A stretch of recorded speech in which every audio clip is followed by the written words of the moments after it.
History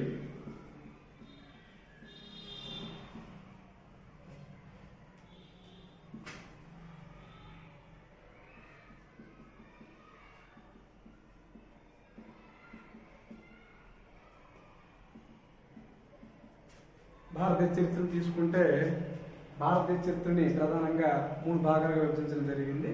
అది మనకి ప్రాచీన చరిత్ర, మధ్యయుగ చరిత్ర, ఆధునిక చరిత్ర అని చెప్పేసి 3 భాగాలుగా విభజించడం జరిగింది.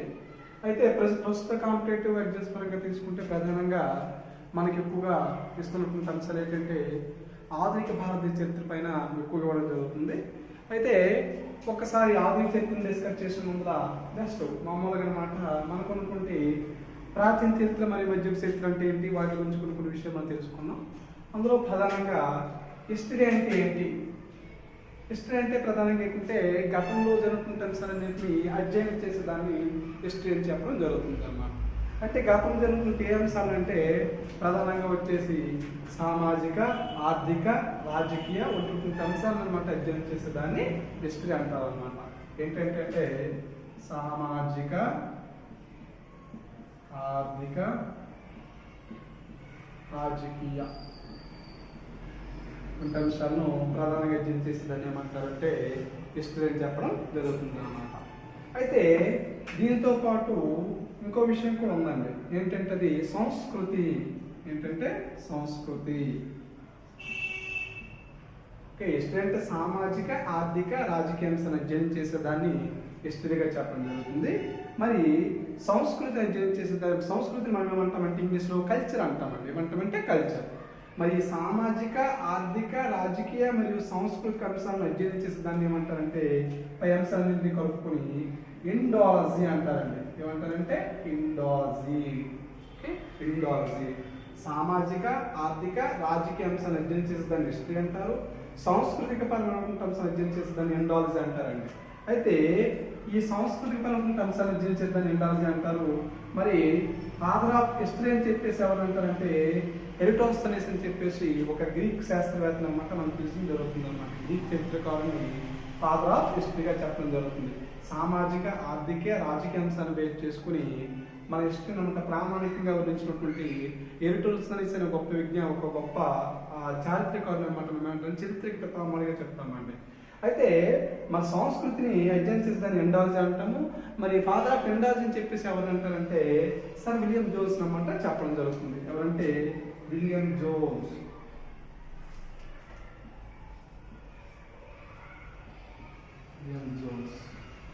ఫాదర్ ఆఫ్ హిస్టరీకి వచ్చేసరికి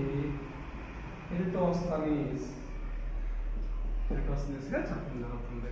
ఓకే, అయితే ఈ విలియం జోన్స్ ఎరిటోస్తనీస్ రిలేషన్స్ వేరైనప్పటికీ కానీ సామాజిక, ఆర్థిక, రాజకీయ అంశాలను బేస్ చేసుకుని ఇతను వివరిస్తే అప్పట్లో సంస్కృతిని బేస్ చేసుకున్నప్పుడు ఇతను అంటే వివరించాడు అనమాట. ఓకే, అయితే మరి ఈ హిస్టరీ అనే పదం ఎక్కడి నుంచి వచ్చింది అంటే హిస్టరీ అనే పదము హిస్టోరియా అనే గ్రీక్ పదం నుంచి వచ్చిందండి. ఏ పదం అంటే హిస్టోరియా అనే గ్రీక్ వార్ నుంచి అనమాట ఫార్మేషన్ జరిగింది అనమాట.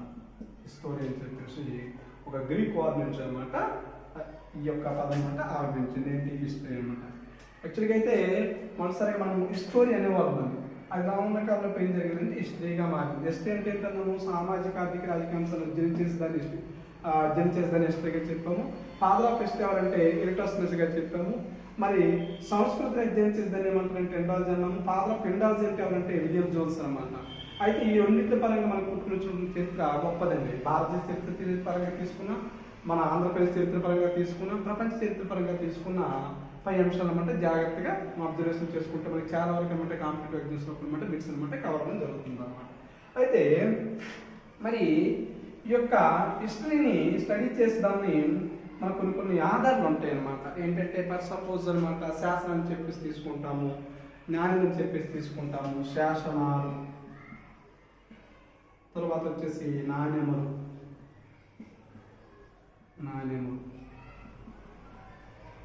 ఓకే, మనం హిస్టరీని కానీ తర్వాత ఎండాలజీని కానీ రెండింటినీ మనం అబ్జర్వేషన్ చేయడానికి కానీ అధ్యయనం చేయడానికి కానీ మనకి రకరకాలైన ఆధారాలు ఉంటాయి. అందులో ముఖ్యమైనటువంటి ఏంటంటే శాసనాలు, ఇన్స్క్రిప్షన్స్ అండి. రెండు ఏంటంటే నాణ్యమలండి. ఓకే, కాయిన్స్ అనమాట. మరి శాసనాన్ని అధ్యయనం చేసే దాన్ని ఏమంటారంటే ఎపిగ్రఫీగా పిలుస్తారు. మరి శాసనాన్ని అధ్యయనం చేసే శాస్త్రం ఏమంటారంటే ఎపిగ్రఫీగా పిలుస్తారు. మరి నాణ్యం అధ్యయనం చేసే దాన్ని ఏమంటారంటే న్యూమాస్మాటిక్స్ గా పిలవడం జరుగుతుంది. నాణ్యం అధ్యయనం చేసే శాస్త్రం ఏమంటారంటే న్యూమాస్మాటిక్స్ గా పిలవడం జరుగుతుంది అనమాట. అయితే మరి రెండింటి ఉపయోగాలు ఏంటి? ఈ శాసనం తరపుది నాణ్యం తరపుది ఉపయోగాలు ఏంటంటే మనకి పురాతన కాలం నుంచి వస్తున్నటువంటి సామాజిక, ఆర్థిక, రాజకీయ మరియు సాంస్కృతిక అంశాలను పరిశీలించడానికి, పరిశోధన చేయడానికి ఉపయోగపడేవి ఈ రెండు అనమాట, శాసనాలు మరియు నాణ్యములు అనమాట. ఓకే, శాసనం అధ్యయనం చేసే దాన్ని ఏమంటారంటే ఎపిగ్రఫీగా పిలుస్తాము, నాణ్యం అధ్యయనం చేసే దాన్ని మనము న్యూమాస్మాటిక్స్ గా పిలుస్తాం అనమాట. అయితే మరి చరిత్ర ఎప్పుడు పుట్టింది, ఎక్కడ పుట్టింది, ఎలా పుట్టింది అనే దానికి ఖచ్చితమైనటువంటి ఆధారాలు అయితే మాత్రం మనకు లేనప్పటికీ మనకు ఉన్నటువంటి కొంత పుస్తక సమాచారం ప్రకారం అనమాట సుమారుగా ఒక 5 లక్షల సంవత్సరాల క్రితం అనమాట భూమి మీద ఒక జీవి ఏర్పడిందని చెప్పేసి మన చరిత్రకారులు అనమాట ఒక అభిప్రాయానికి వచ్చారనమాట. అయితే మరి అక్కడి నుంచి అనమాట ఏ దేశ చరిత్ర చూసుకున్నా సరే, ప్రపంచ చరిత్ర చూసుకున్నా సరే ప్రధానంగా కొన్ని భాగాలుగా అనమాట విభజించడం జరుగుతుంది అనమాట. అయితే ఇక్కడ ఒక చిన్న విషయం గమనించాల్సిన విషయం ఏంటంటే మనకి ఎక్కువగా కాంపిటేటివ్ ఎగ్జామ్స్లో ఒక బిట్ ఉందండి. ప్రపంచంలో మొట్టమొదటిసారిగా ఏర్పడినటువంటి మానవుడు ఎవరని చెప్పేసి ఒక బిట్ అడుగుతున్నాడు అనమాట. ప్రపంచంలో మొట్టమొదటిసారిగా ఏర్పడినటువంటి మానవుడు ఎవరు అని చెప్పేసి. ఎవరంటే అతని పేరు ఏంటంటే ఆస్ట్రోపిథికస్ అంటారండి. ఆస్ట్రోపిథికస్. ఇతను ప్రపంచంలో అన్నమాట మొట్టమొదటిసారిగా ఏర్పడినటువంటి మానవుడు ఎవరంటే ఆస్ట్రోపిథికస్. మరి మన భారతదేశంలోకి వస్తున్నప్పటికీ మొట్టమొదటిసారిగా ఏర్పడినటువంటి మానవుడు ఎవరంటే రామాపిథికస్.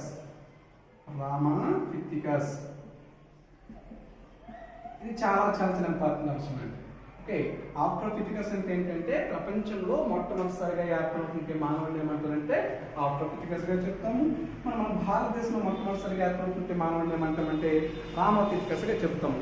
ఈ రెండు అంశాలతో పాటు కాంపిటేటివ్ ఎగ్జామ్స్ పరంగా చూసుకుంటే ఇంకో బిట్ కూడా బాగా హైలైట్ అవుతుంది.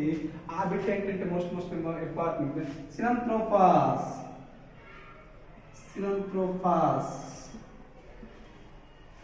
ఆస్ట్రోపిథికస్, రామాపిథికస్, సినంథ్రోపస్. అయితే ఇతను ప్రపంచంలో మొట్టమొదటిసారిగా ఏర్పడినటువంటి మానవుడు, ఇతను భారతదేశంలో ఏర్పడినటువంటి మానవుడు. మన సినంథ్రోపస్ ఎవరు, ఇతను ఎక్కడ ఆవిర్భవించాడంటే ఇతను మనకి పక్కన ఉన్నటువంటి చైనా దేశం ఒకటి ఉంది. ఓకే, మీకు అందరికి తెలిసే ఉంటుంది చైనా కోసం అనమాట. ఆ చైనా పరిసర ప్రాంతాల్లో మొట్టమొదటిసారిగా ఏర్పడినటువంటి మానవుడు ఎవరంటే సినంథ్రోపస్. ఎవరండి? సినంథ్రోపస్. అయితే మరి సినంథ్రోపస్ అంత గొప్పతనం ఏముంది? ఈ సినంథ్రోపస్ ఉన్నటువంటి గొప్పతనం ఏంటంటే ఇతను ఆస్ట్రోపిథికస్ కంటే, రామాపిథికస్ కంటే, సినంథ్రోపస్ కంటే తెలివైనటువంటి మానవుడు. ఈ ఇద్దరితో కంపేర్ చేసుకుంటే ఇతను చాలా బ్రిలియంట్ పర్సన్ అంట. ఎందుకంటే ఇతను మొట్టమొదటిసారిగా నిప్పును కనుక్కున్నాడండి. దేన్ని కనుక్కున్నాడు? నిప్పు, ఫైర్ కనుక్కున్నాడండి. ఎవరు? ఈ సినంథ్రోపస్ అనేవాడు ఫైర్ అనమాట కనుక్కోవడం జరిగింది అనమాట. ఓకే, అయితే నిప్పు మనకి తెలిసే ఉంటుందండి. ఆధునిక విజ్ఞాన శాస్త్రానికి పెనుమార్పులు తీసుకున్న గొప్ప అంశం ఏంటంటే ఫైర్, నిప్పు అనమాట. ఈ నిప్పుడు ఎప్పుడైతే కనుక్కున్నారో మన వాళ్ళమాట ఆహారాన్ని, పచ్చి మాంసాన్ని ఇప్పుడు తినేవాళ్ళు అంటారు. కానీ అప్పుడు ప్రాంతాలను అబ్జర్వేషన్ చేసుకుంటే ఆ పచ్చి మాంసం చేసుకుంటున్నమాట మాంసాన్ని ఉడకబెట్టుకొని వేడి చేసుకొని తినేవాళ్ళు అనమాట. ఓకే, అటువంటి గొప్ప అంశానికి నాంది పలికింది ఎవరంటే సినంథ్రోపస్. ఆస్ట్రోపిథికస్ కంటే, రామాపిథికస్ కంటే ఈ సినంథ్రోపస్ అనమాట చాలా తెలివైనటువంటి వ్యక్తిగా మనం చెప్పడం జరుగుతుంది అనమాట. అయితే మరి మనకి ఈ ఆస్ట్రోపిథికస్ కంటే, రామాపిథికస్ కంటే, సినంథ్రోపస్ కంటే ఇద్దరు మనకి ఇండియా పరంగా తీసుకుంటే మొట్టమొదటిసారిగా ఏర్పడినటువంటి మానవుడు ఎవరంటే రామాపిథికస్ గా మనం చెప్తాం అనమాట. అయితే రామాపిథికస్ అంటే మన ఇండియాలో ఏర్పడ్డాడని చెప్పేసి, మన ఇండియాలో నివసించాడని చెప్పేసి మనం మొట్టమొదటిసారిగా మనకి ఏమైనా ఎవిడెన్స్ ఉన్నాయంటే మనకి ఎవిడెన్స్ ఉన్నాయండి. ఆ ఎవిడెన్స్ ఏంటంటే శివాలిక్ పర్వత శ్రేణి అని చెప్పేసి హిమాలయాల దగ్గర ఉన్నాయి. శివాలిక్ పర్వత శ్రేణి అని చెప్పేసి మనకి హిమాలయాల దగ్గర ఉన్నాయండి శివాలిక్ పర్వత శ్రేణులు. ఆ శివాలిక్ పర్వత శ్రేణి పరిసర ప్రాంతాల్లో మనకి రామాపిథికస్ సంబంధించినటువంటి కొన్ని అంశాలు అన్నమాట బయటపడ్డాయి అనమాట. అందుకోసం అని చెప్పేసి మన భారతదేశంలో ఏర్పడినటువంటి మానవుడిని ఏ పేరుతో పిలుస్తాము? రామాపిథికస్ గా చెప్తాము. ప్రపంచంలో ఏర్పడినటువంటి మానవుడిని ఏమంటామంటే ఆస్ట్రోపిథికస్ గా చెప్తాము. అలా కాకుండా చైనాలో ఏర్పడినటువంటి మానవుడిని ఏమంటామంటే సినంథ్రోపస్ గా చెప్తాము. అయితే ఈ ముగ్గురులో తెలివైనటువంటి మానవుడు ఎవరంటే సినంథ్రోపస్. కారణం ఏంటంటే నిప్పును కనుక్కోవడం జరిగింది అనమాట. ఓకే, అయితే మరి ఈ విధంగా అనమాట మన భారతదేశ చరిత్ర అధ్యయనం చేసిన వాళ్ళు తెలుసుకున్నటువంటి ముఖ్య అంశాలండి. అయితే మన భారతదేశ చరిత్ర అనమాట ప్రధానంగా మనం 3 భాగాలుగా చెప్పుకోండి. ఇందాక మనం మాట్లాడుతున్నాం ఏంటంటే ఆధునిక చరిత్ర, ప్రాచీన చరిత్ర, మధ్యయుగ చరిత్ర, అందులో వేరే వేరే పార్టీలు ఉంటుంది. ఏదంటే మనకి ఆధునిక చరిత్రగా మనం చెప్పుకోవడం జరిగిందండి. అయితే మరి ఆధునిక చరిత్ర తెలుసుకోబోయే ముందర ఇంకో 2 చరిత్రలు ఉన్నాయన్నాం. అవేంటంటే ఫస్ట్ ఆఫ్ ఆల్ ప్రాచీన చరిత్ర, ఏన్షియంట్ హిస్టరీ అంటారండి, ఏన్షియంట్ హిస్టరీగా చెప్తారండి. రెండవది ఏంటంటే మధ్యయుగ చరిత్ర, మధ్యయుగ చరిత్ర మీడియల్ హిస్టరీగా చెప్పడం జరుగుతుంది. మూడవది ఏంటంటే ఆధునిక చరిత్ర, ఆధునిక చరిత్ర మోడర్న్ హిస్టరీగా చెప్పడం జరుగుతుంది. ఓకే, ఈ ప్రాచీన చరిత్ర, మధ్యయుగ చరిత్ర, ఆధునిక చరిత్ర. అయితే మరి ప్రాచీన చరిత్ర అనే భాగాన్ని ఎక్కడి నుంచి ఎక్కడ తీసుకుంటాము, మధ్యయుగ చరిత్ర ఎక్కడి నుంచి ఎక్కడ తీసుకుంటాము, ఆధునిక చరిత్ర ఎక్కడి నుంచి ఎక్కడ తీసుకుంటాము. సాధారణంగా మనము సంఖ్యాపరంగా తీసుకుంటే, అంటే మెంబర్ పరంగా తీసుకుంటే మనకేమంటారండి, ఇండస్ వ్యాలీ సివిలైజేషన్, సింధు నాగరికత నుంచి చెప్తామండి. సింధు నాగరికత మన తెలుగు అకాడమీ బుక్ పరంగా తీసుకుంటే సింధు నాగరికత ఎప్పుడు ఫార్మేషన్ జరిగిందంటే BC 3000 అంటారండి. BC 3000 టు BC 1500 అనుకుంటారండి ఇండస్ వ్యాలీ సివిలైజేషన్. అయితే మనకి ఇక్కడ ప్రాచీన చరిత్ర ఎక్కడి నుంచి ఎక్కడ వరకు అంటే ప్రాచీన చరిత్ర BC 3000 to AD 8th century, 8వ శతాబ్దం వరకుగా మనం చెప్తాం అన్నమాట. 8వ శతాబ్దం. ఓకే, BC 3000 టు AD 8వ శతాబ్దం వరకు. అయితే ఇక్కడ మనం BC అంటున్నాము, AD అంటున్నాము. BCకి ADకి వేరియేషన్ ఏంటి, వేరే వేరే పార్టీ 2 అంశాలు అన్నమాట కొద్దిగా తెలుసుకుందాం. BC అంటే ఏంటి, AD అంటే ఏంటి. BC అంటే బిఫోర్ క్రైస్ట్, క్రీస్తు పూర్వం అంటామండి. BC అంటే బిఫోర్ క్రైస్ట్, బిఫోర్ క్రైస్ట్ అన్నమాట, క్రీస్తు పూర్వం. AD అంటే అన్నో డొమైన్ అంటామండి, అన్నో డొమైన్ అంటాం. ఓకే, అన్నో డొమైన్ అంటాం. అన్నో డొమైన్ అంటే మన దేవుడి శతాబ్దంగా మనం చెప్పడం జరుగుతుంది. ఓకే, BC అంటే బిఫోర్ క్రైస్ట్ గా, AD అంటే అన్నో డొమైన్ గా చెప్తాము. అయితే ఇక్కడ జాగ్రత్తగా అబ్జర్వ్ చేసినట్లయితే ప్రాచీన చరిత్ర మరి ఎప్పటి నుంచి ఎప్పటికి ఉండేదంటే BC 3000 to AD 18th century, 8th century వరకు అనమాట ఉండేదని చెప్పి అంటారండి. ఓకే, మరి అక్కడ నుంచి అనమాట AD 8th సెంచరీ టు 8వ శతాబ్దం నుంచి, 8వ శతాబ్దం నుంచి AD 18th సెంచరీ వరకు, AD 18th సెంచరీ వరకు అనమాట దేనిగా చెప్తామంటే మనము మధ్యయుగ చరిత్రగా చెప్పడం జరుగుతుంది. దేనింటి మధ్యయుగ చరిత్ర. ఆ తర్వాత ఆధునిక చరిత్రకు వచ్చేసరికి AD 18th సెంచరీ టు 1964 వరకే చెప్తామండి. 1964 వరకు ఎందుకు మనం చెప్పుకుంటామంటే మనకి యాక్చువల్గా 1947 వరకు చాలా బుక్స్ మనకు అవైలబుల్ ఉంటుంది. కానీ మనం తెలుసుకుంటున్న సమాచారం ప్రకారం అయితే ఆధునిక చరిత్ర ఎక్కడ ఎండ్ అవుతుందంటే AD 18th సెంచరీ నుంచి 1964 వరకు మనం చెప్పుకుంటాం అనమాట. 1964 వరకు ఉన్న రీజన్ ఏంటంటే జవహర్లాల్ నెహ్రూ మనకి మరణం అనమాట. మొదటి ప్రధాని ఏంటంటే జవహర్లాల్ నెహ్రూ చనిపోవడం ఉన్నటువంటి ఆ తేదీ వరకు ఉన్నట్టు మనం ఏం చేస్తామంటే ఆధునిక చరిత్ర అనమాట చెప్పుకోవడం జరుగుతుంది. ఓకే, అయితే మనము సంఖ్యాపరంగా తీసుకుంటే ఈ విధంగా డివైడ్ చేస్తామండి. BC 3000 టు 8th సెంచరీ అని చెప్పేసి, AD 8th century to 18th century అని చెప్పేసి, AD 18th సెంచరీ టు 1964 అని చెప్పేసి ఈ విధంగా మనం చెప్పడం జరుగుతుంది.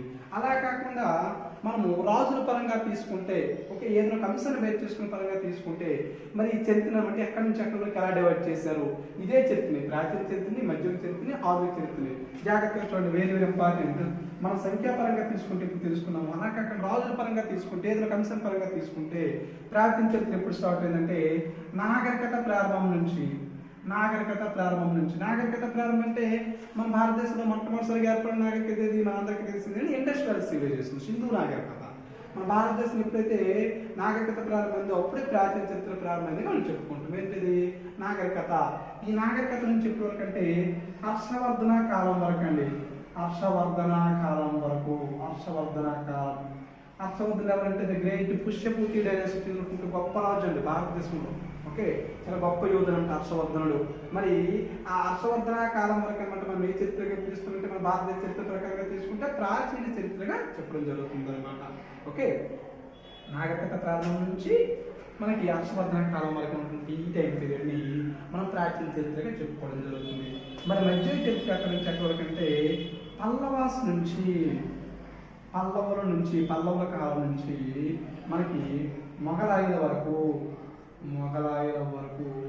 ఉన్నటువంటి కాలాన్ని మనం ఏ పేరుతో పిలుస్తామంటే మధ్యయుగ చరిత్రగా పిలుచుకుంటామండి. ఓకే, మధ్యయుగ చరిత్ర అంటే పల్లవాస్ అంటే పల్లవాసగానే అర్థమవుతుంది. కానీ చూడండి, మనకి పల్లవాస్ అంటే మన ఈ ప్రాంతానికి తమిళనాడు ప్రాంతాన్ని పరిపాలించినటువంటి గొప్ప వాళ్ళండి పల్లవాస్ అన్నమాట. మనకి ఈ యొక్క హర్షవర్ధన్ ఎక్కడ పరిపాలిస్తుంటే నార్త్ ఇండియా ఈ ప్రాంతాన్ని బేస్ చేసుకున్నట్టు పరిపాలించడం జరుగుతుంది హర్షవర్ధనుడు అనమాట. ఓకే, అయితే ఈ మధ్యయుగ చరిత్ర ప్రకారం తీసుకుంటే మనకి పల్లవుల కాలం నుంచి మొఘలాయుల కాలం అనుకుంటే ఈ కాలం మధ్యలో ఏమంటారంటే మధ్యయుగ చరిత్రగా చెప్పడం జరుగుతుంది. ఇక ఆధునిక చరిత్ర ఎప్పటి నుంచి ఎప్పటికంటే మనకి ఈస్ట్ ఇండియా కంపెనీ అంటే యూరోపియన్స్ రాక నుంచి యూరోపియన్స్ ఎంట్రన్స్ ఎప్పుడయ్యారంటే మనకి 17th సెంచరీ లోపల అంటే ఎంటర్ అయ్యారు అంటారు. 16th సెంచరీ లోపల అంటే ఎంటర్ అయ్యారు అంటారండి. యూరోపియన్స్ నుంచి మనకి 1964 వరకు ఉన్నటువంటి ఈ కాలం మీద మనం ఏమంటామంటే ఆధునిక చరిత్రగా మనం చెప్పుకోవడం జరుగుతుంది. అలా కాకుండా మనం చెప్పాం ఇప్పుడు మనము సంఖ్యాపరంగా తీసుకుంటే నాగరికత ప్రారంభించుంటే BC 3000 to AD 8th century అన్నాము. అదే మధ్య చరిత్ర తీసుకుంటే AD 8th century to 18th century అన్నాము. అలా కాకుండా ఆధునిక చరిత్ర పరంగా తీసుకుంటే 18th సెంచరీ టు 1947 వరకు అని మనం చెప్పుకోవడం జరిగింది. అయితే ఈ మూడు అంశాలు అన్నమాట ఈ విధంగా డివైడ్ చేయడం జరిగింది. అలా కాకుండా రాజుల కాలం పరంగా తీసుకుంటే నాగరికత ప్రారంభం దగ్గర నుంచి హర్షవర్ధన కాలం అనుకున్నటువంటి కాలాన్ని మనము ప్రాచీన చరిత్రగా చెప్పుకున్నాము. మధ్య చరిత్రకి ఎప్పుడంటే పల్లవుల నుంచి మొఘలాయుల వరకు అన్నమాట మన భారతదేశాన్ని పరిపాలించడం ఈ మధ్య కాలాన్ని ఏమన్నమాట మనము మధ్య చరిత్రగా చెప్పుకున్నాము. ఆ తర్వాత ఆధునిక చరిత్ర ఎప్పటి నుంచి ఎప్పుడు తీసుకున్నామంటే యూరోపియన్స్ భారతదేశంలోకి ఎంటర్ అయినప్పటి నుంచి 1964 అంటే జవహర్ నెహ్రూ మనం వరకు ఈ మధ్య కాలాన్ని మనం ఏమన్నామంటే ఆధునిక చరిత్రగా చెప్పుకోవడం జరిగింది. అయితే పై రెండు అంశాలు అన్నమాట కొద్దిగా మనము మామూలుగా డిస్కషన్ చేసుకుంటే ఈ ప్రాచీన చరిత్ర కాలం లోపల మన భారతదేశానికి అనేక గొప్ప గొప్ప రాజుల బట్టి పరిపాలించడం జరిగింది. ప్రాచీన చరిత్ర లోపల సపోజ్ మనం చెప్పుకుంటే సువిశాలమైనటువంటి మన భారత సామ్రాజ్యం అంతా పరిపాలించినటువంటి గొప్ప వంశం ఏంటంటే మొట్టమొదటి వంశము మౌర్యన్ డైనాసిటీ. ఆ మౌర్యన్ డైనాసిటీ పరిపాలించింది కూడా ప్రాచీన చరిత్రలోకి. ఆ తర్వాత వచ్చేసరికి గుప్తా డైనాసిటీ. అంతకంతకు మనకి మౌర్యన్స్ తర్వాత మళ్ళీ మన భారతదేశాన్ని పరిపాలించినటువంటి గొప్ప డైనాసిటీ ఏదంటే గుప్తా డైనాసిటీ. ఓకే, ఆ గుప్తా డైనాసిటీ కాలంలో ఎక్కువగా మన భారతదేశం సాహిత్యపరంగా ఎక్కువ అభివృద్ధి చెందింది. మరొకటి గొప్ప గొప్ప రాజులు అందరూ పరిపాలించారు అక్కడంటే ఈ ప్రాచీన చరిత్ర కాలంలో పరిపాలించడం జరిగింది. ఓకే, ఇక ప్రాచీన చరిత్ర ఆఖరి నాటి మన భారతదేశంలో మొట్టమొదటిసారిగా ముస్లిం రావడం ప్రారంభిస్తారు. ఆ ముస్లిం రాకములకు ప్రారంభమయ్యేటంటే మధ్యయుగ చరిత్ర ప్రారంభమవుతుంది. ఈ మధ్యయుగ చరిత్ర మన భారతదేశం పరంగా తీసుకుంటే ఒక రెండు డైనాసిటీలు ఎక్కువగా ఫేమస్ అయ్యాయి. అవి ఏంటంటే ఒకటి ఢిల్లీ సుల్తాన్లు, రెండోది ఎవరంటే మొఘలాయులు అనమాట. రెండు వరకు వీళ్ళదనమాట ఫేమస్ అయ్యారనమాట. ఒక ఢిల్లీ సుల్తాన్లు, రెండు మొఘలాయులు అనమాట. ఓకే, ఈ మొఘలాయుల కాలం భారతదేశాన్ని పరిపాలిస్తున్నప్పుడే మన భారతదేశంలో అనమాట తదుపరి అంటే ఎవరంటే యూరోపియన్స్ అనమాట అంటడం జరుగుతుంది. ఆ యూరోపియన్స్ అనమాట మన భారతదేశంలో అనమాట ఆ ఈ యొక్క మొఘలాయుల దగ్గర నుంచి పరిపాలన తీసుకొని భారతదేశంలో ఉంటే చిన్న చిన్న రాజ్యాలన్నింటినీ ఓడించి ఏకంగా అనమాట సువిశాలమైనటువంటి భారతదేశం అనమాట రవిహస్తమించిన బ్రిటిష్ సామ్రాజ్యం అంటే పరిపాలించిందని చెప్పేసి మనం చాలా వరకు విన్నాము, మనం చూసే ఉంటాం అన్నమాట. ఓకే, అయితే యూరోపియన్స్ అనమాట 1964 నుంచి 1990 యూరోపియన్స్ అనమాట 16th సెంచరీ వరకు 15th సెంచరీ నుంచి 1964 వరకు మన భారతదేశంలో అనమాట మనకి పరిపాలన కొనసాగించారంటాం. కానీ వాస్తవంగా అయితే మనకి బ్రిటిషర్స్ అనమాట 1947 లోపు స్వాతంత్రం ఇచ్చేసారు. కానీ వాళ్ళు అనమాట మనం 1964 వరకు మనం మోడరేషన్ తీసుకోవడం జరుగుతుంది. ఓకే, అయితే పై రెండు అంశాల పరంగా తీసుకున్నాం. ప్రాచీన చరిత్రను తీసుకున్నా, మధ్యయుగ చరిత్రను తీసుకున్నా సరే మనకి పెద్దగా ఇప్పుడు కాంపిటేటివ్ ఎగ్జామ్ అంత ప్రాధాన్యత లేదు. ప్రత్యేకించి ఏంటంటే ఈ ఆధునిక చరిత్రకి అనమాట ఎక్కువ ఇంపార్టెన్స్ ఇవ్వడం జరుగుతుంది అన్నమాట ఇప్పుడు కాంపిటేటివ్ దీంట్లో. అయితే మరి ఆధునిక చరిత్ర గురించి అనమాట మనము డిస్కస్ చేద్దాం. అయితే మరి ఆధునిక హిస్టరీ గురించి డిస్కషన్ చేసే ముందర మనకి కొన్ని అంశాలు తెలియాలండి. ఓకే, అయితే ఏంటి ఆధునిక చరిత్ర అధ్యయనం చేసే ముందు మనం తెలుసుకుంటున్న అంశాలు ఏంటి? ఓకే, అందులో మనకి ప్రధానంగా తీసుకుంటే ఆధునిక చరిత్రను అధ్యయనం చేసే ముందర యూరోపియన్స్ ఎవరు వచ్చారు? అయితే యూరోపియన్స్ రావడానికి ముఖ్యమైనటువంటి కారణాలు ఏంటి? మనకి ఆధునిక చరిత్ర అంటే ఏంటి? యూరోపియన్స్ రాకతో వచ్చిందే మనకి ఆధునిక చరిత్ర. ఓకే, యూరోపియన్స్ ఎప్పుడైతే భారతదేశంలోకి ఎంటర్ అయ్యారో, యూరోపియన్స్ ఎప్పుడైతే భారతదేశంలోకి ఎంటర్ అయ్యడానికి సముద్ర మార్గం కనుక్కున్నారో, ఆ సముద్ర మార్గం కనుక్కున్న తర్వాత మన భారతదేశంలోకి అనమాట చాలా మంది విదేశీయులు రావడం జరిగింది. ఆ విదేశీ రాకతో అనమాట మన భారతదేశంలో అనమాట ఆధునిక చరిత్ర అనమాట ప్రారంభమైందని చెప్పేసి మనం చెప్పుకుంటాము. అయితే మరి ఈ యొక్క యూరోపియన్స్ రావడానికి గల ముఖ్య రీజన్ ఏంటి, ముఖ్య కారణం ఏంటి అని చెప్పేసి ఎంతమంటే ఒక డౌట్ రావచ్చు అనమాట. అయితే భారతదేశంలోకి అనమాట చాలా మంది అడుగుతూ ఉంటారు, భారతదేశంలో సముద్ర మార్గం కొనుక్కోవాల్సిన అవసరం ఏమి వచ్చింది యూరోపియన్స్ అని చెప్పేసి. అయితే ఒకప్పుడు అనమాట మన భారతదేశానికి అబ్జర్వేషన్ చేసుకుంటే ఒక చిన్న పాఠంలో మనం చూసుకుంటే జాగ్రత్తగా చూడండి, మనకి ఇదంతా కూడా ఆసియా కాలంలో ఈ ప్రాంతం అంతా కూడా యూరప్ అంటామండి. ఇదంతా కూడా ఆసియాగా చెప్పుకుంటే మనకి కింది భాగంలో అనమాట చిన్న మనం చూసుకుంటే జాగ్రత్తగా అబ్జర్వేషన్ చేసుకుంటే ఇక్కడ మనకి ఇండియా ఉంటుందండి. ఓకే, ఇది ఇండియా అనుకుందాం. ఓకే, అయితే ఇండియా అనుకోండి, పక్కన నార్త్ అమెరికా, సౌత్ అమెరికా మనం అనుకుందాం.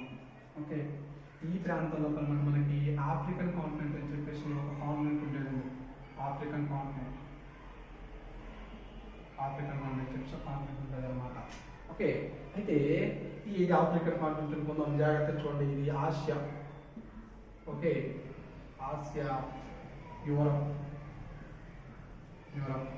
ఇది ఆఫ్రికా, ఇది మన India, north America, south America. So ఎందుకు సార్ మాకు ఇది అవసరం ఏంటంటే జాగ్రత్తగా అబ్జర్వేషన్ చేయండి. మనకి ఇక్కడ యూరప్, ఓకే, మనం యూరోపియన్స్ అనమాట మన భారతదేశంలోకి ఎంటర్ అయ్యారు. అందువల్ల అనమాట భారతదేశంలో అనమాట ఆధునిక చరిత్ర ప్రారంభమైందని చెప్పేసి మనం అనుకున్నాం. అయితే ఈ యూరప్ వల్ల అనమాట మన భారతదేశంలోకి ఎంటర్ అవ్వక ముందర మన భారతదేశంలో మనకి మొట్టమొదటిసారిగా అరబ్ ఇన్వేషన్ అంటారండి. 712వ సంవత్సరంలో 712వ సంవత్సరంలో మన భారతదేశం పైన అరబ్బుల దండయాత్ర ప్రారంభమని చెప్తారండి. అరబ్బుల దండయాత్ర ప్రారంభమని చెప్తారన్నమాట. ఓకే, అరబ్బుల దండయాత్ర ప్రారంభమని చెప్పి అంటారన్నమాట. అయితే 712వ సంవత్సరం మన భారతదేశం పెట్టి వచ్చినారంటే మహమ్మద్ బిన్ కాసిం.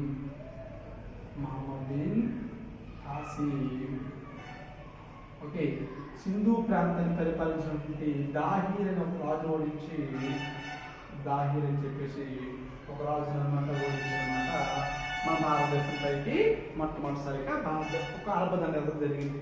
ఒక 712వ సంవత్సరంలో అరబ్బ దండయాత్ర మహమ్మద్ బిన్ కాసిం చేశాడు. సింధు ప్రాంతంలో పరిపాలిస్తున్న దాహీర్ అని చక్రవర్తిని ఓడించాడు. దాహీర్ అని చక్రవర్తిని ఓడించి మన భారతదేశం పైకి మొట్టమొదటిసారిగా రావడం జరిగింది అనమాట. అంటే ముస్లింలు అనమాట భారతదేశంపైకి మొట్టమొదటి ఎప్పుడు దాన్ని దాడి చేశారంటే 712వ సంవత్సరంలో అనమాట మహమ్మద్ బిన్ కాసిం కొడుకుని రావడం జరిగింది. మహమ్మద్ బిన్ కాసిం కొడుకుని గొప్ప ఇంపార్టెన్స్ ఏంటంటే మన భారతదేశంలో జిజియా పన్ను మొట్టమొదటిసారిగా పరిచయం చేసుకునేవారంటే మాత్రం మహమ్మద్ బిన్ కాసిం అంటే మోస్ట్ ఇంపార్టెంట్ ఏంటంటే జిజియా పన్ను. ఓకే, ఈ జిజియా పన్ను ఏంటంటే ముస్లిం మతం కాకుండా అతను రిలీజియన్స్ ఎవరైతే ఉన్నారో ఆ రిలీజియన్స్ అనమాట వేసే పన్ను ఏదంటే జిజియా పన్నుగా చెప్పుకుంటాం అన్నమాట. అయితే ఇక్కడ జాగ్రత్తగా అబ్జర్వేషన్ చేయండి.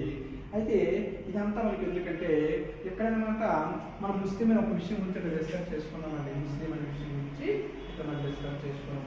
అయితే మరి ఈ ముస్లింకి అనమాట క్వైట్ ఆపోజిట్ రిలీజన్ అంటే క్రిస్టియన్ రిలీజన్ అండి. ఏంటంటే క్రిస్టియన్ రిలీజన్. మరి క్రిస్టియన్ రిలీజన్ గురించి ఎక్కువ ఇంపార్టెన్స్ ఏంటంటే యేసుక్రీస్తు పుట్టిన తర్వాత మన ప్రపంచంలో అనమాట గొప్పగా ఒక మతం ఏర్పడింది. ఆ మతం ఏంటంటే క్రైస్తవ మతంగా మనం చెప్పుకోవడం జరుగుతుంది. అయితే ఈ ముస్లిం మతం ఎప్పుడు ప్రారంభమైందంటే మహమ్మద్ ప్రవక్త అని చెప్పేసి ఒక ప్రవక్త ఫౌండేషన్, ఒక ప్రవక్త ఏర్పడింది, ఒక ప్రవక్త పుట్టుక జరిగింది. ఆ ప్రవక్త పుట్టుక అనమాట మనకి ప్రపంచంలో ఇంకొక మతం ఏర్పడిందంట మరి ముస్లిం మతంగా మనం చెప్పుకుంటాం అన్నమాట. ఓకే, ఒకవైపు నుంచి క్రిస్టియానిటీ మతము, ఇంకొక నుంచి ముస్లిం మతము. ఈ రెండింటి మధ్య అనమాట మనకి మధ్య చరిత్ర ఆఖరి భాగంలో అనమాట కొన్ని డిస్కషన్ జరుగుతాయి, కొన్ని గొడవలు జరుగుతాయి అనమాట. ఓకే, అయితే ఈ రెండింటి గొడవలు అనమాట వచ్చినటువంటి ఒకవైపు నుంచి క్రిస్టియన్స్, ఇంకొక నుంచి ముస్లిమ్స్, ఈ రెండింటికి ఉన్నటువంటి ఈ రెండు రిలీజియన్స్ ఉన్నటువంటి యుద్ధాన్ని మనకి చరిత్రలో అనమాట క్రూసేడ్స్గా మనం చెప్పడం జరుగుతుంది. ఏంటంటే క్రూసేడులు మోస్ట్ ఇంపార్టెంట్ క్రూసేడ్ అంటే ఏంటంటే మధ్యగా ప్రపంచ చరిత్రలోపు ముస్లింలకి మరియు క్రైస్తవులకి మధ్య జరుగుతుంది మతపరమైనటువంటి యుద్ధాలను క్రూసేడ్లుగా చెప్పడం జరుగుతుంది. మోస్ట్ ఇంపార్టెంట్ అండి. చూడండి, మనము భారతదేశానికి యూరోపియన్ స్టాక్ గురించి డిస్కస్ చేసే ముందర తెలుసుకున్నటువంటి ముఖ్యాంశాలు అండి ఇవి. ఎందుకంటే మన భారతదేశం పైకి మొట్టమొదటిసారిగా ముస్లిం దండయాత్ర ఎప్పుడు ప్రారంభమైంది అంటున్నాము 712వ సంవత్సరం అరబ్బ దండయాత్ర జరిగింది. మన భారతదేశంపైకి అటాక్ చేసిన మొట్టమొదటి ముస్లిం పర్సన్ గారు చెప్పుకుంటాం, మహమ్మద్ బిన్ కాసిం గారు చెప్పుకుంటాము. ఇతనమాట సింధు ప్రాంతం మీదకి అటాక్ చేసి సింధు ప్రాంతాన్ని పరిపాలన దాహి అనే చక్రవర్తిని ఓడించి భారతదేశం మీదకి అనమాట రావడం జరిగింది. ఇతను వచ్చిన తర్వాత మన భారతదేశంలో మొట్టమొదటిసారిగా విధించినటువంటి పన్ను ఏదంటే కొంత ప్రాంతంలో జిజియా పన్ను అని చెప్పేసి ఒక ట్యాక్స్ అనమాట ఇంట్రొడ్యూస్ చేయడం జరిగింది. ఓకే, అయితే మరి అరబ్బులు ఇవన్నీ ఏంటంటే సెంట్రల్ ఏషియా ప్రాంతానికి సంబంధించిన వారు. ఇది ఏ రిలీజన్ అంటే ముస్లిం రిలీజన్. ముస్లిం రిలీజన్ ఎప్పుడు ఎవరు ప్రారంభించారు? మనకి మహమ్మద్ ప్రవక్త పుట్టుకతో ప్రారంభమైంది ముస్లిం మతం. ఓకే, ఈ రిలీజన్ పక్కన పెడితే ఇక క్రిస్టియానిటీ రిలీజన్కి వస్తానికి యేసు క్రీస్తు అనమాట పుట్టుకతో మనకి ప్రారంభమవుతుంది అంటే క్రైస్తవ మతం ప్రారంభమైంది. అయితే ఈ యొక్క ఆ క్రైస్తవ మతానికి మరియు ఈ ముస్లిం మతానికి మధ్య మాట కొన్ని పరస్పర వైషమ్యాలు వస్తాయి, కొన్ని సైద్ధాంతిక మార్పుల లోపల మాట వాళ్ళకి వీళ్ళకి డిస్కషన్స్ వస్తాయి. వాళ్ళకి వీళ్ళకి డిస్కషన్స్ తాగినమాట ఏం జరుగుతుందంటే వాళ్ళు వీళ్ళనమాట మధ్యలో ప్రపంచ చరిత్రలో పడినట్టు కొన్ని యుద్ధాలు చేయడం జరుగుతుంది. ఆ యుద్ధాలని మనం ఏమంటామంటే క్రూసేడ్లుగా చెప్పుకుంటాము, మత యుద్ధాలు. ఆ మత యుద్ధాలే మన భారతదేశంలో అనమాట సముద్ర మార్గం కొనుక్కోవడానికి ఒక ముఖ్యమైనటువంటి కారణంగా మనం చెప్పుకుంటాం. సరే, ఈ మత యుద్ధాలకి మరియు ఈ యొక్క మన భారతదేశం సముద్ర మార్గం కొనుక్కోవడానికి సంబంధం ఏంటని చెప్పేసి మీకు ఒక స్మాల్ డౌట్ రావచ్చు. జాగ్రత్తగా ఇక్కడ వచ్చిన విషయం అబ్జర్వేషన్ చేసినట్లయితే ఇక్కడ మనకి ఆ ముస్లిం తలకు పవిత్ర గ్రంథం ఏంటంటే ఖురాన్ అండి. ఏంటండి? ఖురాన్. ఓకే, తర్వాత క్రైస్తవుల తలకు ప్రధాన గ్రంథం ఏంటంటే బైబిల్.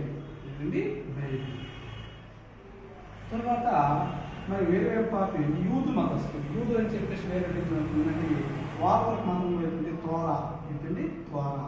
ఓకే, క్రైస్తవులు ముస్లిమ్స్ పరంగా తీసుకుంటే ఖురాను, క్రైస్తవ పరంగా తీసుకుంటే బైబిల్, యూదుల పరంగా తీసుకుంటే తోరా. మరి ఈ మూడు అంశాల పరంగా ఈ మూడు రిలీజియస్ పరంగా తీసుకుంటే ఖురాన్ ప్రకారం తీసుకున్నా, బైబిల్ ప్రకారం తీసుకున్నా, తోరా ప్రకారం తీసుకున్నా, మోస్ట్ ఇంపార్టెంట్ ఏంటి? ఈ మూడు చెప్పు అంశం ఒకటి ఉందండి. ఏంటంటే ప్రపంచంలో పడ్డ మొత్తం ప్రాప్తులు 1,24,000 ప్రాప్తులు ఉండేవాళ్ళకి ఎంతమంది అండి? 1,24,000. ఓకే, 1,24,000 మంది ప్రవక్తస్ ఉండేవాళ్ళని చెప్పేసి అంటారండి. అయితే ఇందులో మొట్టమొదటిసారిగా మనకి ఈ 1,24,000 ప్రవక్తల్లో మొట్టమొదటిసారిగా మనకి వచ్చిన ఏమంటే అబ్రహాం అంటారండి. సారీ, మొట్టమొదటి వచ్చిన ప్రవక్త ఏమంటే Adams. Second one Noah. Third one వచ్చేసి మోస్ట్ ఇంపార్టెంట్ ఇబ్రాహీం. ఇలాగా చెప్పుకుంటామండి. ఇబ్రాహీం చెప్పుకుంటాం, కానీ అబ్రహాం అని కూడా అంటారు అన్నమాట. ఓకే, ఖురాన్ చెప్పే అంశం ఒకటి, బైబిల్ చెప్పే అంశం ఒకటి, తోరా చెప్పినటువంటి అంశం ఒకటి. ఈ మూడు చెప్పినటువంటి అంశాలు ఏంటంటే ప్రపంచంలో మనకు ఒక 1,24,000 ప్రవక్తలు ఉన్నారు. అందులో ఆడమ్స్ అనమాట. ఆడమ్స్ తర్వాత నోహా అని చెప్పేసి నోహా తర్వాత ఇబ్రాహీం. అయితే ఈ వరుస క్రమం కాదు, మనకి ఇంపార్టెంట్ వ్యక్తుల గురించి చెప్పుకుంటాం అనమాట. మరి ఇబ్రాహీంకి ఏమంటే ఇద్దరు కొడుకులు ఉండేవారండి. ఒకడు ఎవరంటే ఇష్మాయిల్. ఎవరండి? ఇష్మాయిల్. రెండు ఎవరంటే ఇషాక్. ఇస్మాయిల్, ఇషాక్. ఆడమ్స్, నోహా తర్వాత ఇబ్రాహీము. ఇబ్రాహీంకి ఏమంటే ఇద్దరు కుమారులు ఉండేవారు. ఒక ఇస్మాయిల్, రెండో పర్సన్ అంటే ఇషాక్ అనమాట. ఈ ఇస్మాయిల్ తలకు సంతతి అంతటిని మనం ఏ పేరుతో పిలుస్తామంటే క్రైస్తవ మతంగా పిలుస్తాము. ఇసాక్ సంతతి అంతటిని ఏ పేరుతో పిలుస్తామంటే ముస్లిం సంతతిగా చెప్పుకుంటాం. వాస్తవంగా తీసుకుంటే క్రైస్తవులు మరియు ముస్లిమ్స్ వచ్చేసి వేరే అంటే మాత్రం కాదండి, ఒకే తండ్రి సంతతిగా చెప్పుకుంటాం అన్నమాట. అయితే మరి ఈ రెండు మతాల మధ్య యుద్ధాలు రావడం ఏంటంటే మనకి మోస్ట్ ఇంపార్టెంట్ అవి మధ్య చరిత్రలో జరిగినటువంటి కొన్ని సామాజిక మార్పులు. ఆ సామాజిక మార్పులే ఈ యొక్క వీరిద్దరి మధ్య ఎవరికి? ఇస్మాయిల్ సంతతికి, ఇసాక్ సంతతికి అంటే క్రైస్తవులకి మరియు ముస్లిమ్స్కి అనమాట ఈ మత యుద్ధాలు రావడానికి అనమాట కారణమయ్యాయి. అయితే మరి ఈ మత యుద్ధాలు అంతటితో ఆగాయంటే ఈ మత యుద్ధాలు అనమాట అంతటితో ఆగలేదండి. ఓకే, చాలా తీవ్రస్థాయి పరిణామాలకు అనమాట దారి తీసాయి అనమాట. ఏంటి ఆ తీవ్రస్థాయి పరిణామాలు అంటే మోస్ట్ ఇంపార్టెంట్ మనం బాగా అబ్జర్వేషన్ చేసినట్లయితే మన ఒకప్పుడు ఈ సెంట్రల్ ఏషియా ప్రాంతం, ఇదంతా కూడా సెంట్రల్ ఏషియా ప్రాంతం అంటామండి. ఇదంతా కూడా సెంట్రల్ ఏషియా ప్రాంతం. ఓకే, ఇరాను, ఇరాకు, టర్కీ ఇటువంటి ప్రాంతం అంతా కూడా ఉండేదండి. ఇటువంటి ప్రాంతం అంటుంటే ఇక్కడ మోస్ట్ ఇంపార్టెంట్ ఏంటంటే మనకి ఇక్కడ టర్కీ దగ్గరికి వస్తేప్పటికి ఇస్తాంబుల్ అని చెప్పేసి ఒక ప్రాంతం ఉండేదండి. కాన్స్టాంటినోపుల్ కూడా అనేవారండి ఆ ప్రాంతాన్ని. కాన్స్టాంటినోబెల్ మోస్ట్ ఇంపార్టెంట్. ఓకే, ఈ కాన్స్టాంటినోబెల్ మనం ఏ పేరుతో పిలుస్తున్నామంటే ఇస్తాంబుల్గా పిలుస్తున్నామండి. ఇస్తాంబుల్ టర్కీ దేశంలో ఉందన్నమాట. అయితే ప్రాచీన కాలంలో అనమాట, మధ్యయుగ కాలంలో ప్రాచీన కాలంలో తీసుకున్న ఐరోపా కాళ్ళు అనమాట, ఐరోపా వాసులు అనమాట, ఎక్కడ యూరోప్ వాసులు అనమాట. ఈ ఈ భూమధ్యం గుండా వస్తూ ఈ టర్కీలో ఉన్నటువంటి ఏదైతే టర్కీలో ఉందో కాన్స్టాంటినోపుల్ అనే ప్రాంతం గుండా మన భారతదేశానికి వాయువ్య భారతదేశం గుండా నార్త్ వెస్ట్ రీజన్ గుండా అనమాట ఈ ప్రాంతం గుండా వచ్చేసి అనమాట మన భారతదేశంతో వర్తక వ్యాపారంలో కొనసాగించేవారు అనమాట. ఇక్కడ ఉన్నటువంటి కాన్స్టాంటినోపుల్ అనే ప్రాంతం గుండా అనమాట సెంట్రల్ ఏషియా ప్రాంతం గుండా వచ్చి మన భారతదేశానికి అనమాట వర్తక వ్యాపారాలు చేసుకున్నమాట వర్తక వ్యాపారం చేసుకునేవారన్నమాట. కానీ ఈ క్రూసేడ్ మత యుద్ధంలో జరిగినటువంటి ఈ యుద్ధంలో భాగంగా ఈ కాన్స్టాంటినోపుల్ అనే ప్రాంతాన్ని కాన్స్టాంటినోపుల్ అనే ప్రాంతాన్ని ఒక ముస్లిం రాజు అనమాట ఆక్యుపైడ్ చేసుకోవడం జరుగుతుంది అనమాట. ఒక ముస్లిం రాజు అనమాట ఆక్యుపైడ్ చేసుకోవడం జరుగుతుంది. మరి కాన్స్టాంటినోపుల్ అనే ప్రాంతాన్ని ఎవరు ఆక్యుపైడ్ చేసుకున్నారంటే very very important Muhammad two అని చెప్పేసి ఈ పర్సన్ అనమాట. ఎవరిని ఓడించాడు? కాన్స్టాంటిన్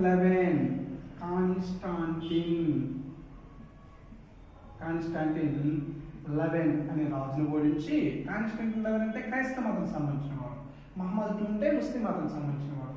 ఈ ముస్లిం మతం చెందిన మహమ్మద్ 2 కాన్స్టాంటిన్ చక్రవర్తి కాన్స్టాంటిన్ 11 చక్రవర్తిని ఓడించి ఈ ప్రాంతాన్ని సెంట్రల్ ఏషియా ప్రాంతంలో ఉన్నటువంటి ఒక బ్యాక్ బోన్, యూరోపియన్ వర్తక వ్యాపార బ్యాక్ బోన్ ఉన్నటువంటి ఈ కాన్స్టాంటినోపుల్ అనే ప్రాంతాన్ని ఆక్యుపైడ్ చేసుకోవడం జరిగింది. ఎవరు ఆక్యుపైడ్ చేసుకోవడం జరిగింది? మహమ్మద్ 2 అనమాట ఆక్యుపైడ్ చేసుకోవడం జరిగింది. మోస్ట్ ఇంపార్టెంట్ పెట్టండి. కాన్స్టాంటినోపుల్ అనే ప్రాంతం పైన మరి ఏ సంస్థలో ఆక్యుపైడ్ జరిగిందంటే వీరిద్దరికి మధ్యన 1453వ సంవత్సరంలో అనమాట 1453లో 1453లో ఈ మహమ్మద్ 2ని కాన్స్టాంటిన్ 11కి 1453 సంవత్సరంలో ఇక్కడ యుద్ధం జరుగుతుంది. ఈ యుద్ధంలో అనమాట ఈ కాన్స్టాంటిన్ 11 అనమాట మహమ్మద్ 2 అనమాట ఓడించి ఈ ప్రాంతాన్ని ఆక్యుపైడ్ చేసుకోవడం జరుగుతుంది అనమాట. వీరిద్దరి మధ్య జరుగుతున్న యుద్ధాన్ని బ్యాటిల్ ఆఫ్ ఫెయిత్ గా చెప్పడం జరుగుతుంది. Most important. చూడండి ఒకసారి వెరీ ఇంపార్టెంట్. ఈ మహమ్మద్ 2 ఉన్నారు కదా, ఈ మహమ్మద్ 2 అనేవారు కాన్స్టాంటిన్ 11 చక్రవర్తిని ఓడించి 1453 సంవత్సరంలో ఈ ప్రాంతాన్ని కాన్స్టాంటినోపుల్ అనే ప్రాంతాన్ని ఆక్యుపైడ్ చేసుకోవడం జరిగింది. ఈ కాన్స్టాంటినోపుల్ అనే ప్రాంతాన్ని ప్రస్తుతం ఏ పేరుతో పిలుస్తున్నాం? మనము ఇస్తాంబుల్గా పిలుస్తున్నాం. అది ఎక్కడ ఉందంటే టర్కీ దేశంలో ఉందని చెప్పడం జరుగుతుందమ్మా. అయితే ఇదంతా ఎప్పుడు జరిగిందంటే 1453లో జరిగింది. 1453 సంవత్సరంలో జరిగింది. మరి 1453 సంవత్సరం జరిగిన తర్వాత యూరోపియన్ ప్రాంతానికి ఇండియా ప్రాంతంలో ఉంటున్న వర్తక వ్యాపారాలు ఏవైతే ఉన్నాయో ఆ వర్తక వ్యాపారాలు పూర్తిగా ముగిసిపోయిన తర్వాత ఎలాగైనా సరే మరి వర్తక వ్యాపారాన్ని పునరుద్ధరించకపోతే ఐరోపా దేశానికి ఇక్కట్లు తప్పమని చెప్పేసి అక్కడ ప్రజలన్నమాట, అక్కడ రాజులన్నమాట గుర్తించిన తర్వాత మరి భారతదేశానికి భూమార్గం గుండా వెళ్ళి వర్తక వ్యాపారం చేయాలంటే చాలా కష్టం. కనుక జలమార్గం ద్వారా అనమాట మనం అన్వేషించాలి. జలమార్గం ద్వారా అన్వేషించి ఆ జలమార్గం ద్వారా అయితే మాత్రం భారతదేశంతో మనం వర్తక వ్యాపారం కొనసాగించుకోగలం. ఎందుకంటే ఈ కాన్స్టాంటినోపుల్ పరిపాలిస్తున్న ఈ ప్రాంతం సెంట్రల్ ఏషియా ప్రాంతం ఏదైతే ఉందో ఈ సెంట్రల్ ఏషియా ప్రాంతం ఎవరి అధీనంలో ఉంది? ముస్లిం ఆధీనంలో ఉంది. కనుక అనమాట మరి వాళ్ళ దగ్గర నుంచి యుద్ధం చేసి లాక్కునే స్తోమత ఇదైతే ధైర్యం అయితే మాత్రం యూరోపియన్స్ వస్తు లేదన్నమాట. అందువల్ల ఏంటంటే వీళ్ళు ఒక కొత్త రూట్ అనమాట అన్వేషించసాగారు. కొత్త రూట్ ఏది ఉంటుందంటే ఇది మాత్రం తప్పనిసరిగా సీ రూట్ ఏ ఉంటుందని చెప్పారు అనమాట. సీ రూట్ గుండా అయితే మాత్రం భారతదేశానికి సేఫ్, ఆ విధంగా అయితే మాత్రం భారతదేశానికి వెళ్ళగలం. సరే సీ రూట్ కరెక్టే, సీ రూట్ దగ్గర కొనుక్కుంటాం. మరి సీ రూట్ని ఎవరు కొనుక్కుంటారు? Very very important. ఇది చాలా మనకి ఇంపార్టెంట్ అనమాట ఇక్కడ నుంచి అనమాట. సీ రూట్ కొనుక్కోవడానికి మనం మార్కెట్ చెప్పుకున్నాం. కానీ సీ రూట్ అనమాట ఏ విధంగా కొనుక్కుంటారు, ఎలా కొనుక్కుంటారు మాత్రం మోస్ట్ ఇంపార్టెంట్ పాయింట్ అనమాట. అయితే మరి ఈ మహమ్మద్ 2 కాన్స్టాంటిన్ 11 ఓడించిన తర్వాత కాన్స్టాంటినోపుల్ ప్రాంతం చేసిన తర్వాత ఐరోపా వాసులు చాలా వరకు ఇక్కట్ల పడ్డారన్నమాట. ఎందుకు ఇక్కట్ల పడ్డారంటే మనకు వచ్చేసరికి యూరోపియన్ ప్రాంతంలో అనమాట వర్తక వ్యాపారం పడుగంటిపోయాయి, చాలా వరకు ముగింపు సరికి వచ్చాయన్నమాట. అందువల్ల వీళ్ళు ఏం చేశారంటే వీళ్ళు ఎలాగైనా సరే భారతదేశం సీట్ కొనుక్కుందామని చెప్పేసి అనమాట ఎక్కడ లోపల అనమాట ఒక ఇదనమాట వచ్చిందనమాట. దాన్ని అనుకున్న భాగంగానే అప్పట్లో మనకి పోర్చుగీస్ మరియు ఫ్రెంచ్ దేశాలు అనమాట కలిసి ఉండేవి. పోర్చుగీస్ మరియు ఫ్రెంచ్ దేశాలు అంటే కలిసి ఉండేవారు. ఆ ప్రాంతాన్ని హెన్రీ అని చెప్పేసి ఒక చక్రవర్తి పరిపాలించమని హెన్రీ అని చెప్పేసి ఒక చక్రవర్తి అనమాట పరిపాలించేవాడు. ఏ ప్రాంతాన్ని? పోర్చుగీస్. ఇప్పుడు స్పెయిన్ కూడా కలిసి ఉండేది, కానీ కాలక్రమేణా స్పెయిన్ ఏమంటే సపరేట్ దేశంగా మారిపోవడం జరుగుతుంది.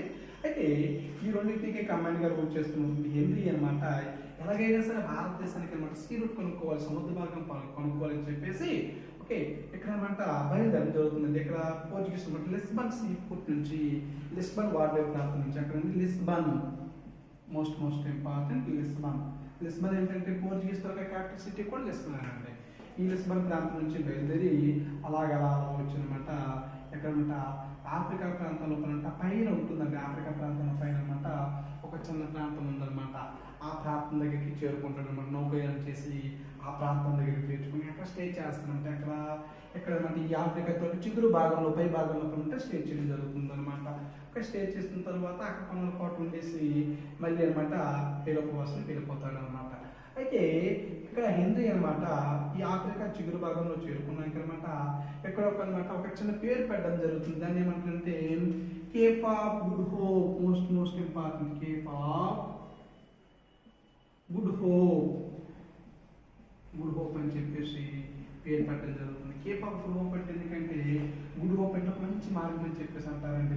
అంటే భారతదేశానికి సీ రూట్ కొనుక్కోవడానికి ఇతను బయలుదేరాడు కాబట్టి ఇతను స్వయంగా ఎంకరేజ్ చేసి ఇతను ఒక కింగ్ అయి ఉండి భారతదేశానికి ఎలాగైనా సరే సముద్రం కొనుక్కోదామని చెప్పేసి నౌకాయానం చేసి ఆఫ్రికా చిగురు భాగానికి చేరుకుంటాడు. ఆఫ్రికా చిగురు భాగానికి చేరుకోగానే ఏమో చేసుకుంటే ఆ ప్రాంతానికి అనమాట కేప్ ఆఫ్ గుడ్ హోప్ అని చెప్పేసి పేరు పెట్టడం జరుగుతుంది అనమాట. ఈ కేప్ ఆఫ్ గుడ్ హోప్ అని పేరు పెట్టేసి తిన్నగా మరి ఎక్కడికి వెళ్ళిపోతారంటే పోర్చుగీస్ లిస్బన్కి అనమాట వెళ్ళిపోవడం జరుగుతుంది అనమాట. పోర్చుగీస్ లిస్బన్ సీపోర్ట్కి వెళ్ళిపోవడం జరుగుతుంది. వెళ్ళిపోయిన తర్వాత అక్కడ వారంతా ఈ హెన్రీని మనకి చాలా గొప్పగా చూస్తారు. ఎందుకంటే భారతదేశం సీ రూట్ కొనుక్కోవడం అంత అసమసమైన అంశం కాదు, మరొక అంశాన్ని స్వయంగా అతను ప్రోత్సహించడం కాబట్టి అతనికి అనమాట అక్కడ ఉన్నటువంటి ప్రజలందరూ ఒక టైటిల్ ఇవ్వడం జరిగింది. ఏంటంటే ది నావిగేటర్ అని చెప్పేసి టైటిల్ ఇవ్వడం జరిగింది. మోస్ట్ ఇంపార్టెంట్ ఎందుకంటే ఏం టైటిల్ ఇచ్చారంటే ది నావిగేటర్.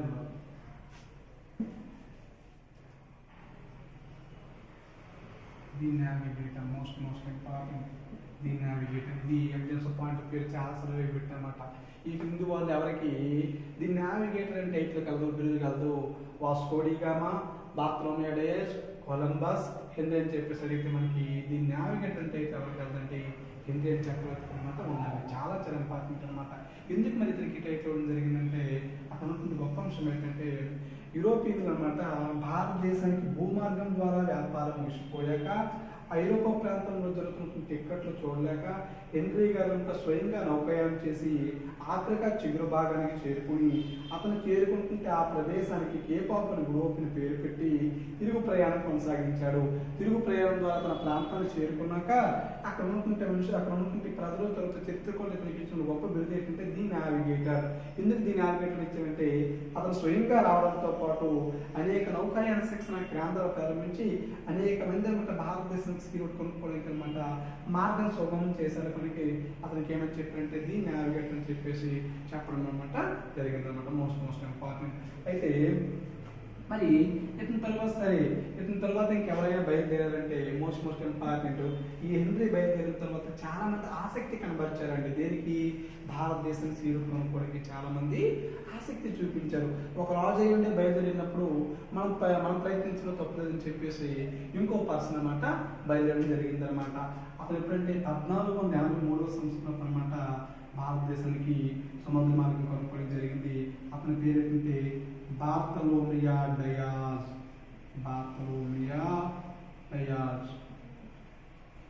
మన ఇండియాకి సీ రూట్ అంటే ప్రధానంగా నలుగురు పేర్లు మనకు గుర్తుకు రావాలండి. Most important. ఈ నలుగురు పేరు కనుక తప్పనిసరిగా మనకి గుర్తుంటుంది అనమాట. అందులో ఫస్ట్ వన్ ఎవరంటే హెన్రీ పేరు గుర్తుండాలండి. హెన్రీ పేరు తప్పనిసరిగా గుర్తుండాలి. ఎందుకంటే భారతదేశం సీ రూట్ కొనుక్కోవడానికి మొట్టమొదటిసారిగా ప్రయత్నించినటువంటి వ్యక్తి ఎవరంటే హెన్రీ కాబట్టి. రెండవరంటే ఈ బార్తలోమియో డయాస్ అండి. బార్తలోమియో డయాస్. ఇక మూడో వ్యక్తి ఎవరంటే మోస్ట్ ఇంపార్టెంట్ కొలంబస్. నాలుగో వ్యక్తి ఎవరంటే వాస్కో డి గామా. ఈ నలుగురు వ్యక్తులు మాత్రం మనకు తప్పనిసరిగా గుర్తుండాలి. ఎందుకంటే ఈ నలుగురు మీద మాత్రం యాక్టివ్ వ్యక్తి అనమాట ఫార్మేషన్ చేసే అవకాశం ఉందన్నమాట. హెన్రీ గురించి మనం ఆల్రెడీ తీసుకున్నాం. హెన్రీ ఎవరు? పోర్చుగీస్ ప్రాంతాన్ని పరిపాలించే ఒక రాజు. ఇతను స్వయంగా నౌకాయానం చేసి భారతదేశం సముద్రానికి కొడుకు బయలుదేరి ఆఫ్రికా ఖండం చిగురు భాగానికి చేరుకున్నమాట. అక్కడ ఏమి పెట్టాడంటే కేప్ ఆఫ్ గుడ్ హోప్ అని చెప్పేసి ఒక పేరు పెట్టేసి అనమాట ఇతను వెనక్కి వెళ్ళడం జరిగింది.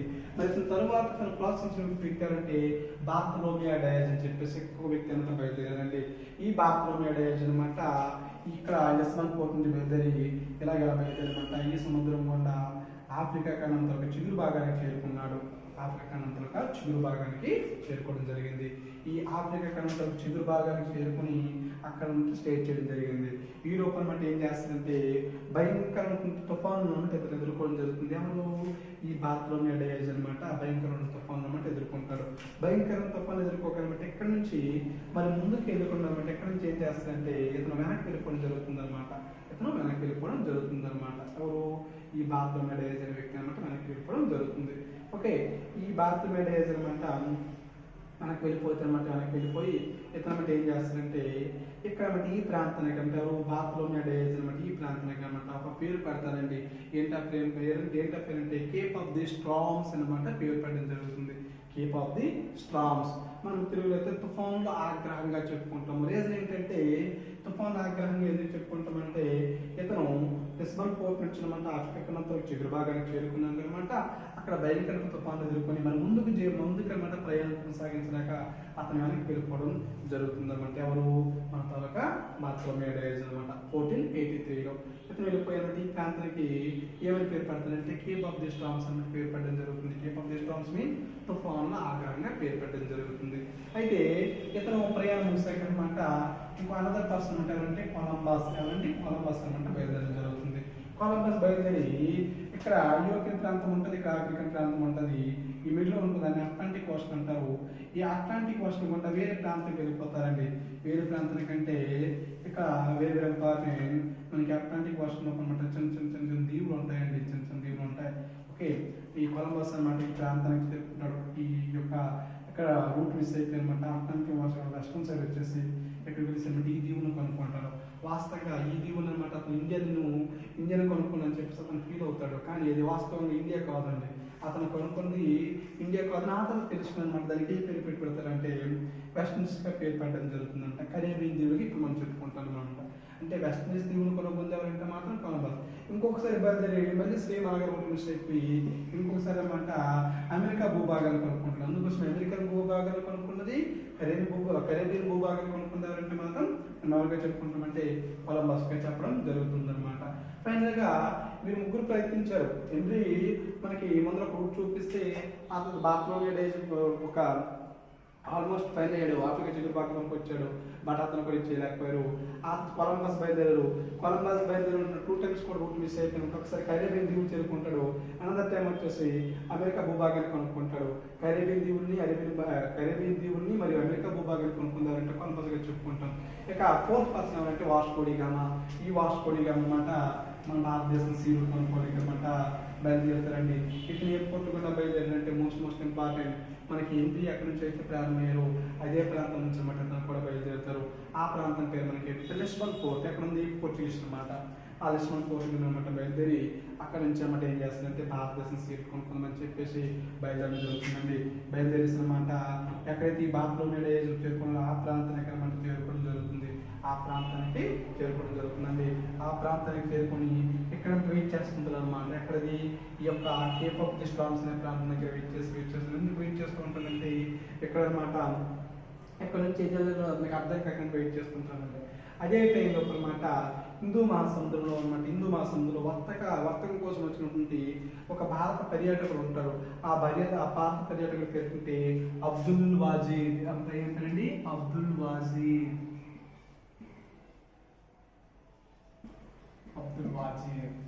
ఇతని సహకారంతో ఈ అబ్దుల్ వాజీద్ సహకారంతో అనమాట 1498 సంవత్సరం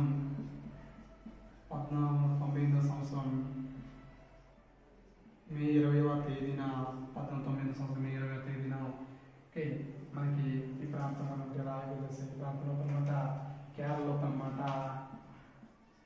కేరళలోపు కాలికట్ అనే ప్రాంతానికి చేరుకోవడం జరుగుతుంది. కేరళ నుంచి కాలికట్ అనే ప్రాంతానికి 1498 మే 25 అనమాట నిర్మాణం జరుగుతుంది అనమాట. మోస్ట్ ఇంపార్టెంట్ ఎక్కడ ఏంటంటే పోర్చుగీస్ వర్తకులు అనమాట వాస్కో డి గామా అంటే 1498 మే 20వ తేదీన ఒక ఇండియన్ భారతదేశంలో ఒక వర్తకుడి సాయంతో అబ్దుల్ వాజిద్ సాయంతో కాలికట్ అనే కేరళ లోపల కాలికట్ అనే ప్రాంతానికి చేరుకోవడం జరుగుతుంది. ఈ కాలికట్ అనే ప్రాంతం ప్రస్తుతం ఏ ప్రాంతం పిలుస్తామంటే మనం కొచ్చిన్గా పిలుస్తున్నాం. ఈ కేరళ అనే ప్రాంతంలో కాలికట్ అనే ప్రాంతానికి ఇతను చేరుకుంటారన్నమాట. మరి ఈ కేరళ లోపల కాలికట్లో ఈ ప్రాంతానికి మనం ఏ పేరుతో పిలుస్తామంటే ప్రస్తుతం కొచ్చిన్గా పిలవడం జరుగుతుంది.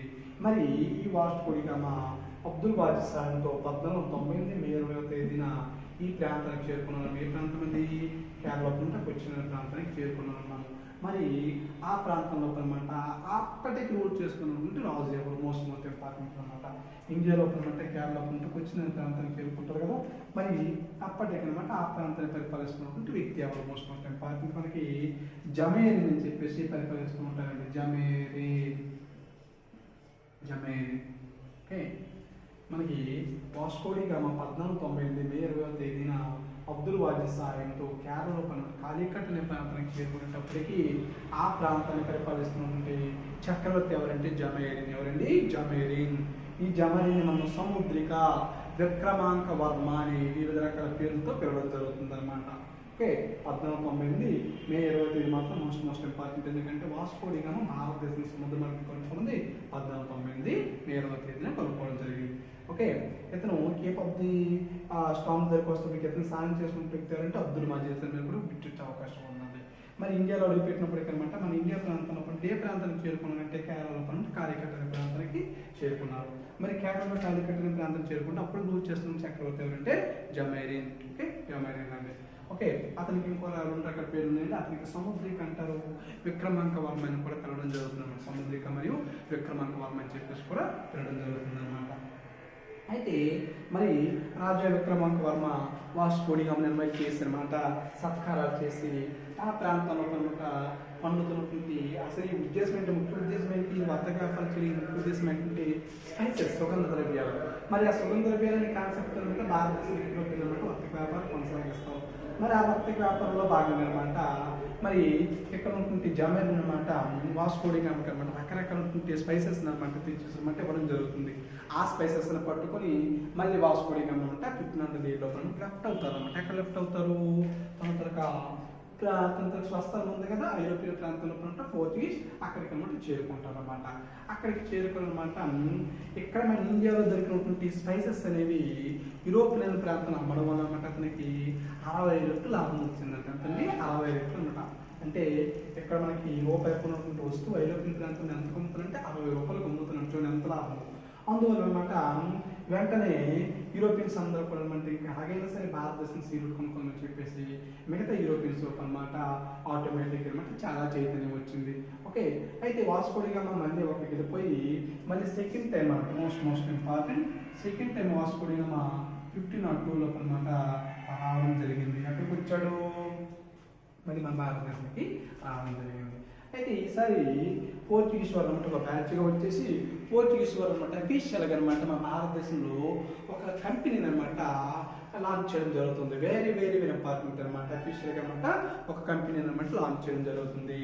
ఆ కంపెనీ పేరేంటి? వెరీ ఇంపార్టెంట్ అండి. ఆ కంపెనీ పేరు చాలా ఇంపార్టెంట్. కంపెనీ పేరు ఏంటంటే 1502లో Vasco da Gama second time వచ్చినప్పుడు మనకి ఈ యొక్క వెస్ట్రన్ సైడ్ పశ్చిమ ప్రాంతంలో అనమాట ఈ కేరళ ప్రాంతంలో పశ్చిమ ప్రాంతంలో మనకి ఇక్కడ ఏం జరుగుతుందంటే కాలికట్ అనే ప్లేస్ అనమాట మనం కొచ్చిన్ అంటున్నాం కదండి. కొచ్చిన్ అనే ప్రాంతంలో 1502లో 1502వ సంవత్సరంలో మొట్టమొదటిసారిగా ట్రేడ్ సెంటర్ వర్తక స్థావరాన్ని అనమాట ఏర్పాటు చేయడం జరుగుతుంది అనమాట. 1502లో వర్తక స్థావరం ట్రేడ్ సెంటర్ అనమాట ఏర్పాటు చేయడం జరుగుతుంది అనమాట. ఓకే. అక్కడి నుంచి మన భారతదేశం అఫీషియల్గా వింతలుగా వర్తక వ్యాపారాలు కొనసాగుతాయి. మరి పోర్చుగీస్ వారు 1502లో మన భారతదేశం ఏర్పాటు చేసినటువంటి ఆ కంపెనీ పేరు ఏంటి? పోర్చుగీస్ ఎస్టోడా కంపెనీగా చెప్పుకుంటాం. ఏ ప్రాంతంలోది? కొచ్చిన్ అనే ప్రాంతంలో 1502లో అనమాట ఫార్మేషన్ చేయడం జరిగింది. అయితే వాస్కో డి గామా 1502 నుంచి 1524 వరకు మన భారతదేశంలో ఉంటారనమాట. 1524 మలేరియా అని చెప్పేసి ఒక వ్యాధి వచ్చేసి అనమాట అతను మన ఇండియాలోపే చనిపోతారండి. ఎవరు? వాస్కో డి గామా మన ఇండియాలోపే మరణించడం జరిగింది అనమాట. అయితే మరి వాస్కో డి గామా చనిపోయిన తర్వాత వాస్కో డి గామా చనిపోక ముందరే మన యొక్క పోర్చుగీస్ అనమాట 1502 ఒక కంపెనీని ఫార్మేషన్ చేశారన్నాము. అక్కడిది కొచ్చిన్లో అనమాట. మరి ఈ కంపెనీ ఫార్మేషన్ చేసిన తర్వాత వాళ్ళకు ఉన్నటువంటి సైద్ధాంతికపరమైన కొన్ని విషయాల పరంగా చూసుకుంటే వాళ్ళు అనమాట కొన్ని గవర్నర్ వ్యవస్థ అని చెప్పేసి ఒక వ్యవస్థను అనమాట ఏర్పాటు చేయడం జరిగింది అనమాట. గవర్నర్ వ్యవస్థ అని చెప్పేసి ఒక వ్యవస్థ అనమాట ఏర్పాటు చేయడం జరిగింది. వాస్కో డి గామా భారతదేశంలో ఉన్నప్పుడే పోర్చుగీస్ వాళ్ళు అనమాట గవర్నర్ వ్యవస్థ అనమాట ఏర్పాటు చేయడం జరిగింది అనమాట. ఓకే పాత్రో దా